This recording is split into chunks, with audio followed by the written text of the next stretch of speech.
Dear colleagues, ladies and gentlemen, welcome to the lecture number 2, which is related to the electrocardiographic changes considered abnormal in athletes, which raise concern and require investigation.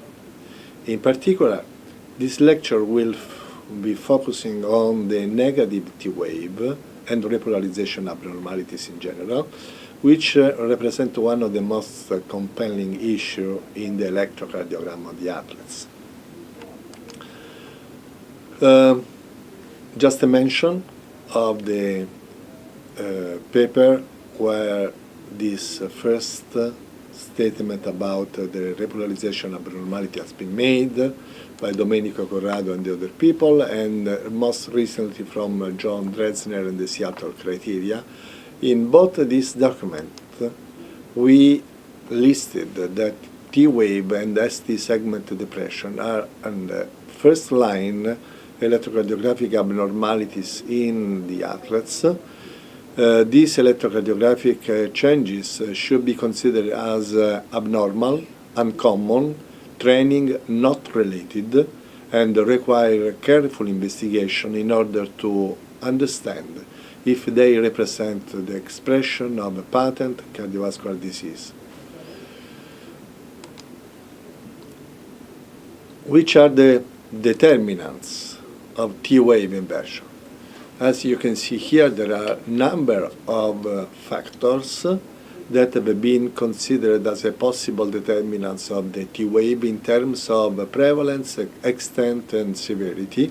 But please have a look on your right side, because cardiomyopathies may represent the first and the most compelling cause of T-wave inversion, and therefore our attention as clinicians should be mostly devoted to the exclusion or confirmation of the presence of structural cardiac disease, mostly cardiomyopathies. How frequent are T-wave inversion in the electrocardiogram of the athletes? According to our previous experience, about 3% of the elite male Caucasian athletes have this kind of abnormal patterns, and similar experience are reported by the Sanjay Sharma and team in about 3 to 4% of their more mixed population of athletes present with this T-wave inversion. As you may understand, both ethnic differences and gender difference may have a relevant impact in terms of prevalence, because in Afro-Caribbean and African athletes, the proportion of the T-wave inversion can be even larger, exceeding 10% or 20% of the cases, and in adolescent this proportion is even larger than in adult population of athletes. Going back to our first experience, this is our paper of 15 years ago. From a large population of 1,000 elite athletes we examined at the Institute of Sports Medicine and Science, we found 145 which showed the most marked patterns, abnormal patterns of ECG. Among them, 27, which is 2.7%, showed inverted T wave in precordial and standard leads. And so, going back, these are the main two locations of the inverted T waves, which also have a clinical meaning. In that sense, inverted T wave in the anterior precordial leads, V1 to V3 or V4, are present should raise suspicion for arrhythmogenic right ventricular cardiomyopathy. In fact, in pathologic series, this kind of abnormal electrocardiographic changes are present in up to 80% of the patients, while more diffuse and inverted T wave present in anterior, lateral, and inferior leads, they are most commonly present in hypertrophic cardiomyopathy, and can be found in up to 60% of the patients with hypertrophic cardiomyopathy. Therefore, when we are in front of T-wave inversion on the electrocardiogram of the athletes, our mind should be raising this question. What about the location of T-wave inversion? Is mostly anterior, precordial, or is more diffusely and inferior and lateral? And because according to this location, we should raise our differential diagnosis either with arrhythmogenic right ventricular cardiomyopathy or with hypertrophic cardiomyopathy. Okay, let's focus at the first step for diagnosis of arrhythmogenic right ventricular cardiomyopathy. Let's go back to the experience. In the clinical practice, I just want to mention this paper from Migliore and Corrado team that a few years ago made an assessment of the electrocardiographic changes from a large population of adolescent athletes, more than 2,700 adolescent athletes. Of them, 158 showed T-wave inversion. The vast majority of these 158, that is 131, that is 6% of the overall adolescent athlete population, showed inverted T-wave in anterior precordialis V1 to V3. Of them, 3 eventually had a definite or borderline diagnosis of arrhythmogenic right ventricular cardiomyopathy, which means that the electrocardiogram can be a useful tool to raise a suspicion for arrhythmogenic right ventricular cardiomyopathy, but at the same time these figures are also reassuring because the proportion of these diagnoses are relatively infrequent. And what are the most common changes in the electrocardiogram of patients with arrhythmogenic right ventricular cardiomyopathy? Number 1, inverted T wave in precordialis V1 to V3 or occasionally to V4 in individuals which are more than 14 years of age and without the presence of a right bundle branch block. There are also other electrocardiographic changes that should raise suspicion for arrhythmogenic right ventricular cardiomyopathy. Number 1, the epsilon wave, which is not relatively frequent, is present in the more advanced stage of the disease, but when present is very strongly suggestive for the presence for the diagnosis.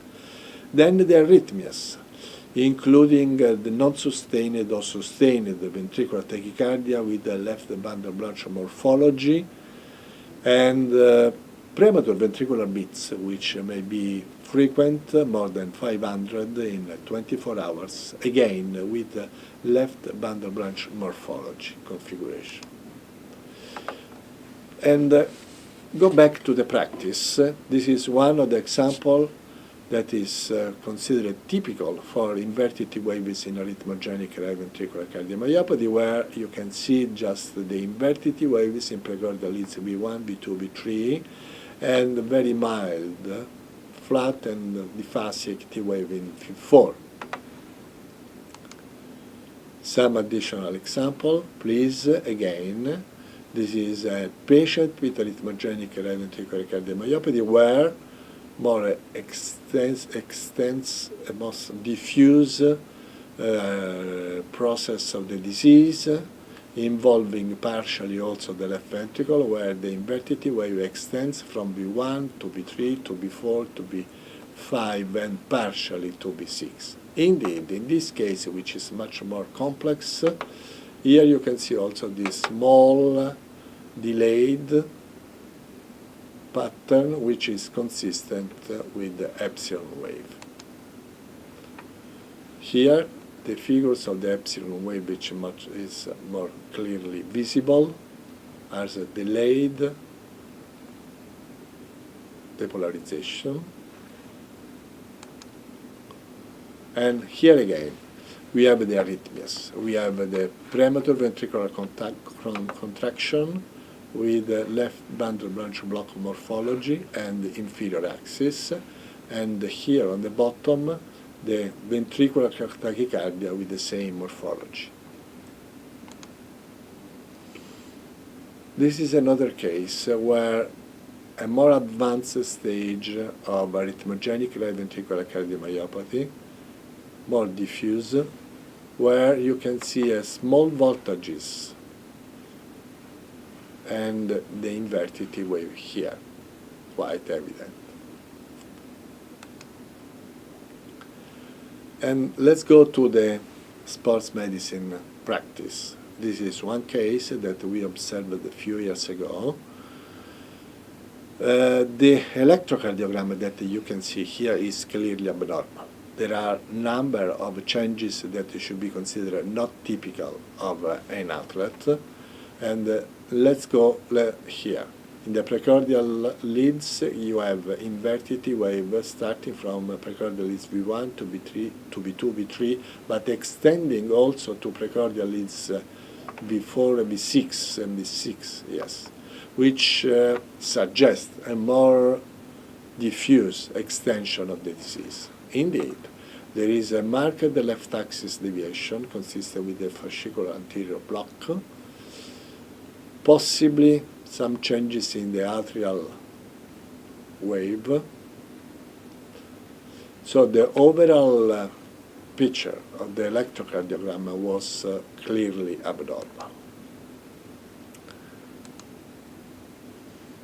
The 24-hour electrocardiographic monitoring showed number of premature ventricular beats, more than 400, one couples, and one episode of non-sustained ventricular tachycardia, which is shown here.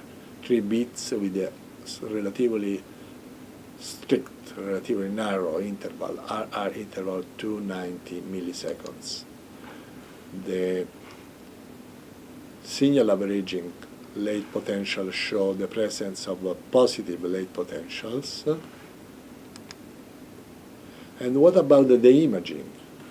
The imaging that you can see here showed a normal left ventricle. This is subcostal, and specifically, please have a look at the right ventricle, which is just mildly enlarged. In the apical view, again, you can see the left ventricle, which is mildly enlarged with a normal systolic function. The right ventricle may be mildly enlarged just here in the apical portion with a prominent trabecular pattern. Overall, the right ventricular function looks normal, and I would like to say that no striking segmental abnormalities are present.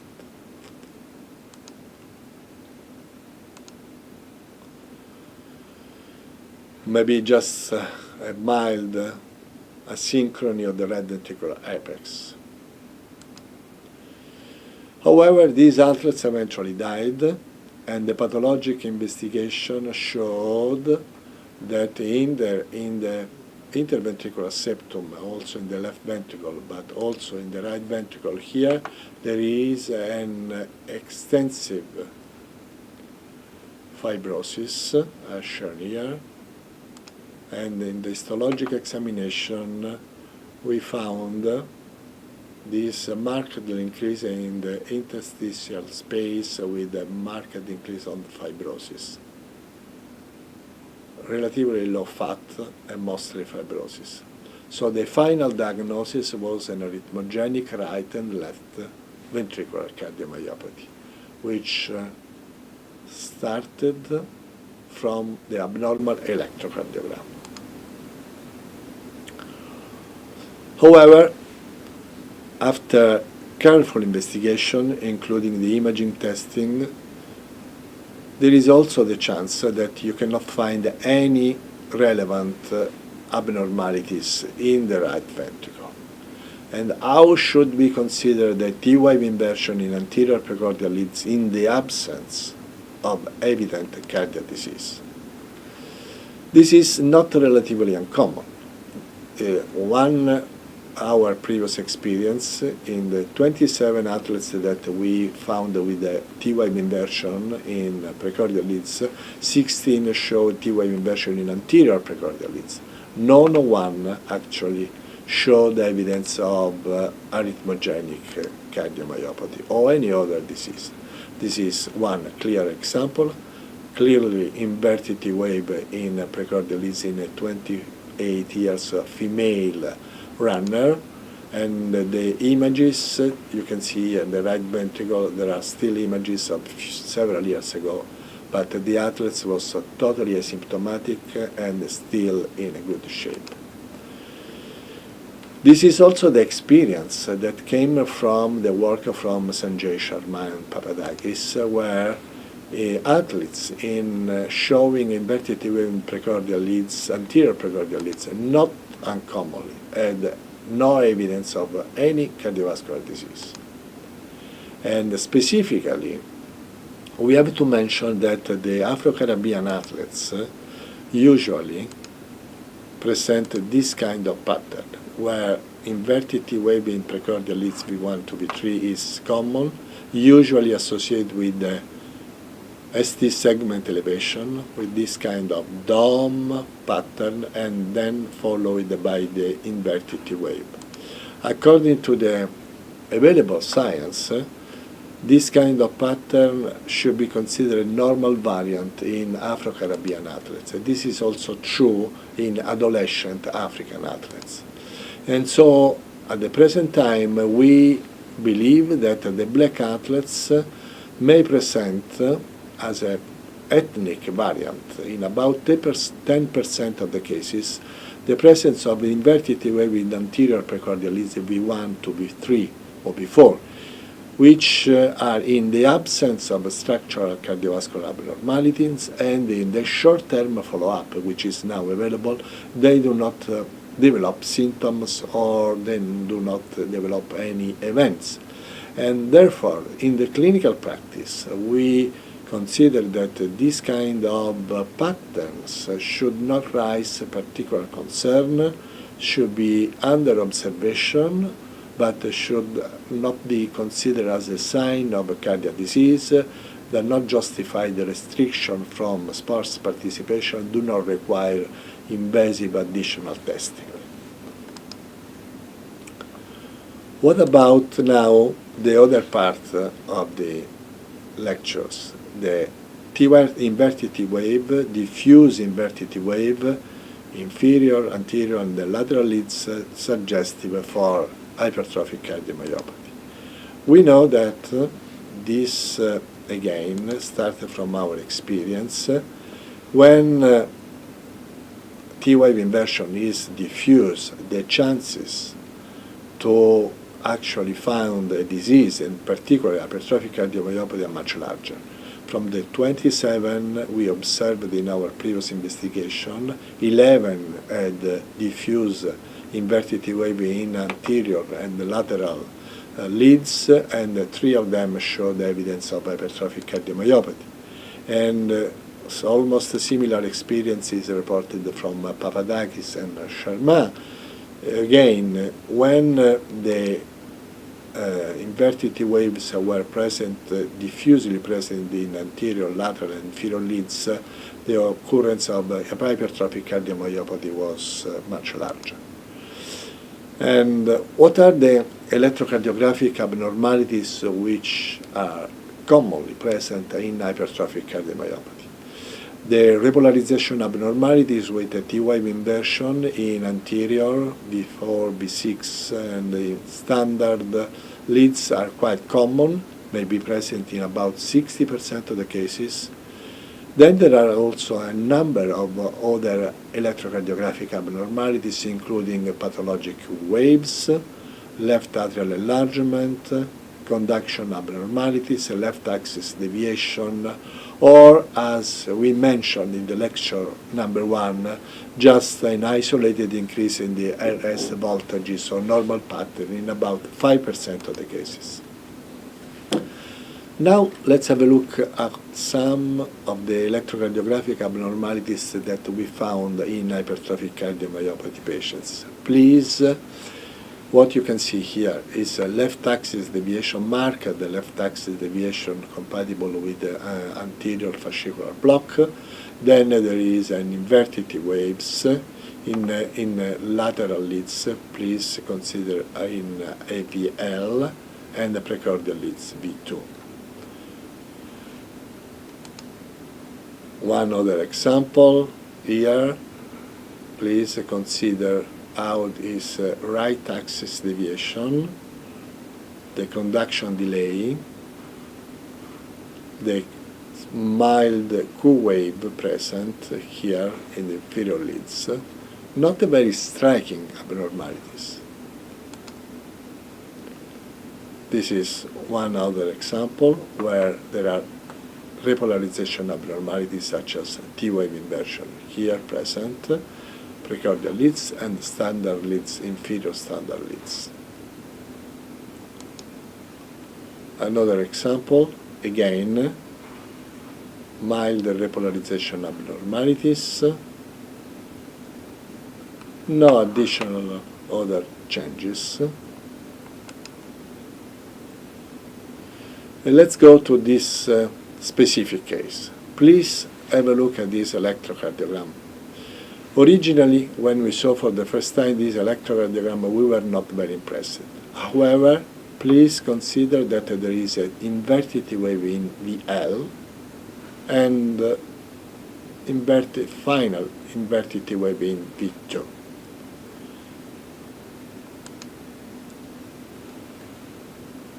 And finally, small Q wave in inferior leads. So not very striking abnormalities. At the time of this electrocardiogram, however, we also had couples and episode of non-sustained VT on the 24-hour Holter monitoring, which actually raised our concern and started our long-term follow-up. Signal averages showed also late positive present.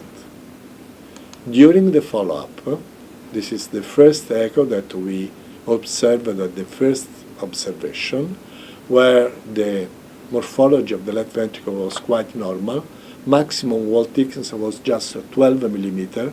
Cavity size was normal, not restricted.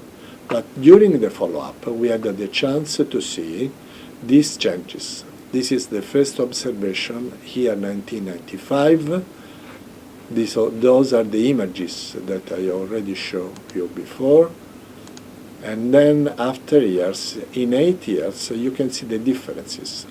Please consider comparatively the wall thickness here and here. You can see a clear increase in wall thickness which reach 15 millimeters, particularly anterior ventricular septum and anterior lateral wall, which is not clearly visible.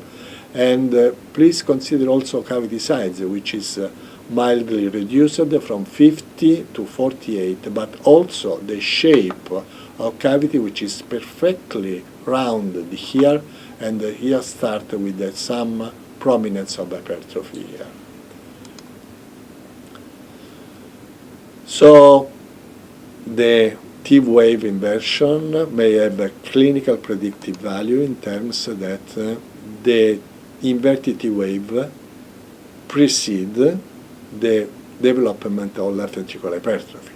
In the natural history of the phenotypic morphologic changes of hypertrophic cardiomyopathy, usually abnormal ECG precedes for years the development of left ventricular hypertrophy, which is a wonderful tool for us as sport physicians, because we have the chance by the electrocardiogram to have a suspicion for the disease, to have a careful assessment for identify the disease in a very timely fashion. This has been also substantiated by our investigation. This is an old paper that we published 7 years ago over a large population of the athletes with this kind of pattern, without evidence on the imaging testing of any structural disease. After 9-year follow-up, we actually had 5 people with evidence on the imaging testing of cardiomyopathies, and of the 5, 2 had cardiac events.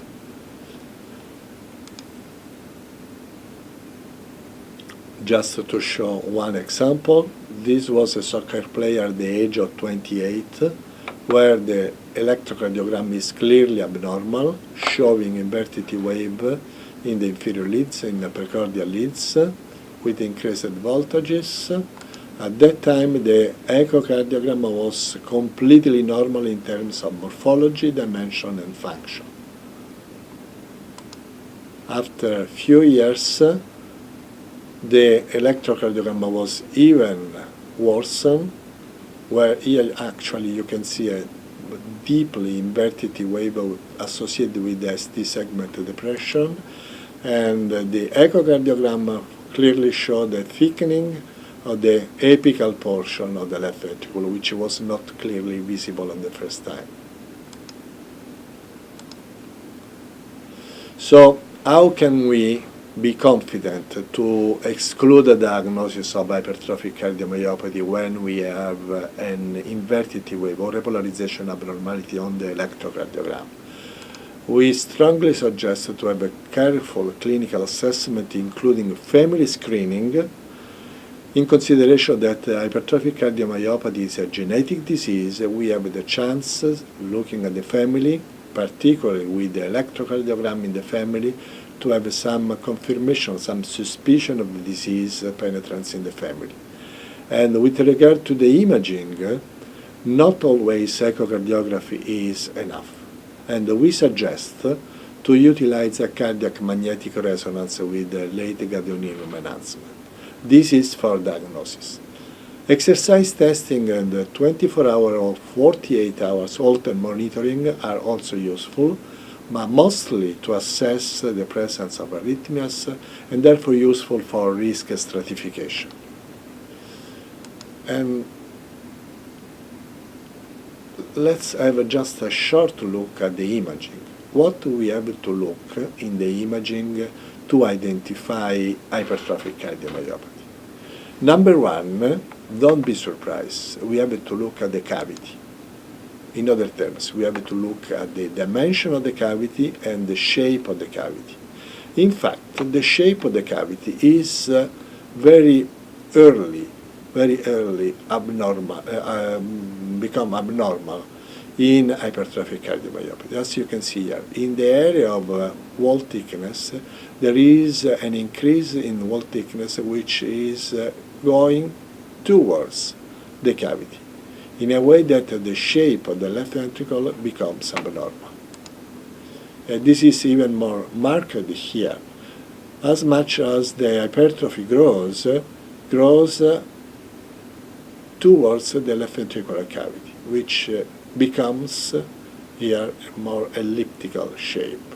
And this is also evident, either by cardiac MRI or by echo. In terms of absolute values, we suggest that individuals with left ventricular cavity size over 54 millimeters should not be considered as hypertrophic cardiomyopathy patient, although individual exemptions are possible. The vast majority of hypertrophic cardiomyopathy patients have a normal or even reduced left ventricular cavity, so less than 45. And with regard to wall thickness, usually left ventricular wall thickness exceed 15 millimeters. As you can see, there are sections in the left ventricle where the wall thickening may be even more substantial, averaging 20 or 22 millimeters. But which is mostly common and peculiar for diagnosis of hypertrophic cardiomyopathy is the asymmetry and the segmental development of left ventricular wall thickening. In other terms, wall thickness increases just in one segment or few segments in a very asymmetric pattern. Can also may be limited just to papillary muscles, as you can see here, or just to the apex. And in this context, cardiac MRI is a very useful tool to better identify the distribution and the extent of left ventricular hypertrophy. Therefore, in conclusion from these lectures, we understand that T-wave inversion is present in a small subset of the athletes, about 3% of Caucasian athletes, maybe more in black athletes, and require careful assessment to exclude the presence of hypertrophic cardiomyopathy or arrhythmogenic cardiomyopathy. Specifically, anterior T-wave inversion in the precordial leads V1 to V3 should raise a suspicion for arrhythmogenic cardiomyopathy in the absence of right bundle blotch and age over 14-16 years. However, anterior T-wave inversion with elevated ST segment may be found in Afro-Caribbean athletes in the absence of cardiomyopathies and should be considered a normal variant. The presence of T-wave inversion in inferior and the lateral leads should raise suspicion for hypertrophic cardiomyopathy, and usually in patients with hypertrophic cardiomyopathy is present in association with the other electrocardiographic abnormalities. To be noticed that the T-wave inversion precedes over years the development of left ventricular hypertrophy, which is detectable by imaging testing. And family screening and cardiac MRI are advised tool for making differential diagnosis with physiologic left ventricular hypertrophy and hypertrophic cardiomyopathy in borderline cases. And this is the end of lecture number 2.